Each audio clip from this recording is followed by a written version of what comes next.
Some breaking news today, the Raiders finally add some more depth at the linebacker position. According to Jordan Schultz, he broke the news earlier today, tweeting out, former Bengals linebacker Germaine Pratt is signing a one-year deal worth up to $4.78 million with the Raiders. Pratt started all 17 games last season and is coming off of a career-high 143 tackles to go along with 2 interceptions, 2 forced fumbles, and 2 fumble recoveries. Now, after going out and bringing in veteran linebackers like Landon Roberts and even Devin White, the Raiders still had a huge need at the linebacker position, and the Raiders went out and got one of the best guys that was available. And Germaine Pratt recently was released by the Bengals on Tuesday, and it didn't take him long enough to find a new home here in Las Vegas. Pratt has been one of the consistent players on the Bengals team for the last couple of years and has been with the Bengals ever since he was drafted. And now he comes over here to Las Vegas and becomes the highest paid linebacker on the team. Now, if you guys don't recognize Germaine Pratt, I'm pretty sure you guys seen him before after picking off the Raiders and ending our playoff hopes in 2021. The season comes down to this. It is car end zone. Intercepted. Overall, this is a huge addition to the team, and I love the move. I love the fact that the Raiders were bold enough to go out there and bring in one of the top free agents available, especially after he was recently released. And knowing the big need that we had at the linebacker position after letting go of guys like Robert Spillane and Divine Diablo to go sign elsewhere, linebacker was definitely going to be a priority for this team moving forward. But I just love the fact that the Raiders got 3 solid veteran linebackers on the team that could easily start day one. And knowing Germaine Pratt, he's primarily an inside linebacker, so that means he's going to be going head to head with Landon Roberts to figure out who's going to be the starting linebacker day one. We already know Pete Carroll's mantra is just compete, baby. So at every single position, no matter who you are, no matter where you were drafted, no matter what you did in the past, everybody's going to compete for a starting spot. And this is definitely something to really look out for. Not only is Germaine Pratt one of the better tacklers at the linebacker position in the NFL, but he is also a solid player in coverage and can definitely help out this team a lot. And knowing what we're going to be doing over here in Las Vegas and knowing that we're going to try to rely on the defense, he's definitely going to be a key piece to helping us moving forward. But knowing how big of a move Germaine Pratt is, it seems like the Raiders ain't done just yet, because according to Jeremy Fowler, he also tweeted out that free agent cornerback Shaquill Griffin is visiting the Raiders per source. Former Pro Bowler also visited Seattle earlier in the offseason. Now, of course, this is a familiar face for Pete Carroll. He played with Pete Carroll back at Seattle and was a Pro Bowler in 2019. So he brings some value to the team. I know he bounced around with a lot of other teams, but still bringing in somebody that could help out the cornerback room, which I talked about yesterday, is a big weakness for this team. I know we got Ja'Cory Bennett, I know we got Darian Porter and a lot of other solid guys like Eric Stokes, Lonnie Johnson, but we still need to add more depth to the position, especially if we could bring in some solid players, veteran players. You know, I'm hoping for, you know, of course, Jair Alexander or even Jalen Ramsey, but if we bring in Shaquill Griffin, somebody that has already played under Pete Carroll and was successful, I don't think that it would hurt the team at all. I just think that this would be a solid move. Now, we'll find out whether or not he's going to be a part of the team in the next coming days, whether or not the Raiders are going to sign him, but I just love the fact that the Raiders have been making bold moves and they're not afraid to go out there and bring guys in that could come in and compete. And Shaquill Griffin would be one of those guys. If the Raiders do in fact sign Shaquill Griffin, then we could say bye to the Jalen Ramsey, Jair Alexander dreams of coming and joining the Silver and Black. But I don't think it's all that bad. What do you guys think about this? What do you think about the Pratt move? What do you think about possibly bringing in Shaquill Griffin to the team? Let me know your thoughts down in the comments below. Now, I do want to take a little bit of a pivot and talk about the team in general. You know, with OTAs and even mandatory minicamp just these next couple of days, there's been a lot of good news to come out of all of this, and I want to highlight each and every single one of them. The first thing I want to highlight, of course, is at the top with Coach Pete Carroll. First of all, what 70-plus-year-old do you guys see running and sprinting like this in the Las Vegas heat?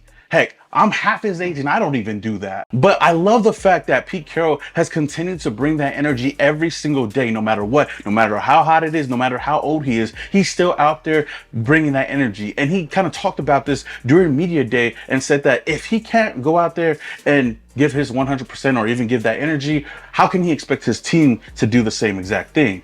And I love that. So I want to try to max it out every day, you know, and if I can't do it, I can't expect the players to do it. So I'm not having any trouble. I'm not worn down. I'm not, oh God, how am I going to get it up this day? I don't feel like that at all. I feel like every day is just another chance to go at it and demonstrate that we can live it on a really high level and high plane with high expectations and standards. Fortunately, I've had enough years to figure out the language that it takes to translate that and convey it to the coaches and the players. Now, he also put a little bit of a timeline on the Raiders and what he expects out of this team moving forward. We're not trying to rebuild this team. We're not trying to take a couple of years. He wants to go out there and win now. He wants to compete now, and that's what I love.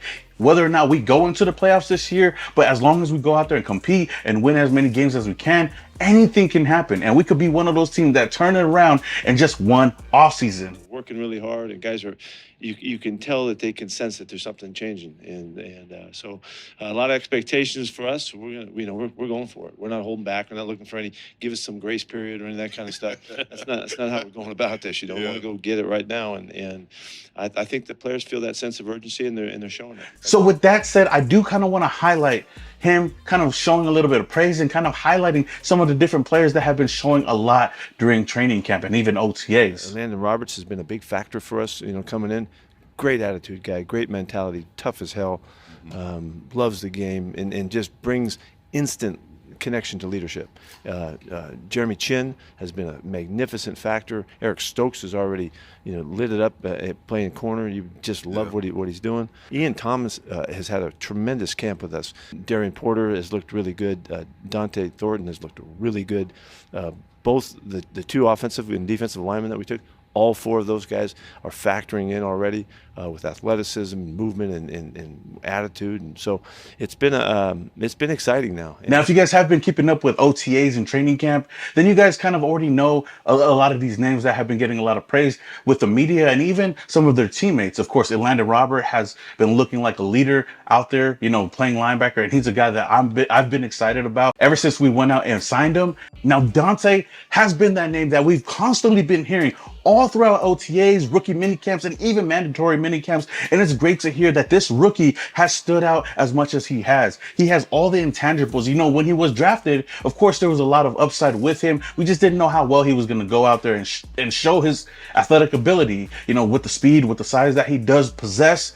It's good to also hear that he's been going out there and showing it on the field. According to my guy, Levi Edwards, he tweeted this out yesterday after watching Dante Thornton, saying, "Perfect placement for Geno Smith, finding Dante Thornton for a touchdown with two defensive backs draped over him. This offseason, Thornton has been one of, if not the most impressive rookie for the Raiders." And that's some big love coming from the big host, Levi Edwards. But it's not only Levi that I've heard a lot of great things about Dante. We've heard it from Max Crosby. We've heard it from all the players that have been talking about him, Jacoby Myers even. So just to hear that and just to know that he's a guy that could possibly be a wide receiver too. He could possibly take over Trey Tucker's role, and knowing that he plays the X receiver, he perfectly fits what the Raiders got going on moving forward. This guy is going to be special this season. My only question about this after hearing everything about Dante Thornton is Dante Thornton really that good? Or is our defense just that bad? I'm just joking with you guys. I'm not trying to take anything away from him. I'm just saying that you never know that our defense could possibly look bad, but if he looks as good as everybody has been saying, then we can expect a big rookie season out of Dante Thornton. Now, the last thing I do want to bring up today is Kolton Miller. I know he talked yesterday with the media, but I want to kind of address it today. Miller is going into his final year of his deal, and he basically told the media that he wants to retire a Raider. He doesn't want to go anywhere else. I've been here for a long time, man. This is, it's what I do, and looking to just improve each day, and the direction the organization is going with Pete. He's preaching competition. We got to make everyone better, including the young guys. So I'm not gonna, I'm gonna continue doing what I'm doing and lead the guys, and that's how I'm rolling. I want to be a Raider. I want to be a Raider for life. I love it here. I don't want to go anywhere else. So, and I only know one way to do it, and that's showing up, getting better each day. Now, starting off OTAs, Miller did miss a couple of days due to some contract negotiations, but when it was time to go out there on the field, he's been there at the Raiders facility every single day, no matter what. Miller is currently the longest tenured Raider on the roster right now, ever since joining the team in 2018. Now, do I think that the Raiders should give Kolton Miller that contract extension? I'd easily say yes. I feel like the Raiders should let him finish out his career as a Raider. He might not be elite as far as right now, but he's been a solid piece to the offensive line, and he doesn't get enough credit that he deserves. He doesn't cause any problems to the team. He doesn't go out there and be in the headlines. He shows up every single time, every single day, and does his job. So hopefully we can hear some good news in the next coming days, and hopefully we could lock in Kolton Miller for the foreseeable future, and he can retire a Raider. All right, Raider Nation, that is all I have for you guys today. If you guys enjoyed the video, don't forget to hit that like button, hit that subscribe button if you guys haven't already. Until the next video, this is your boy, some more Raider, and your boys, yeah.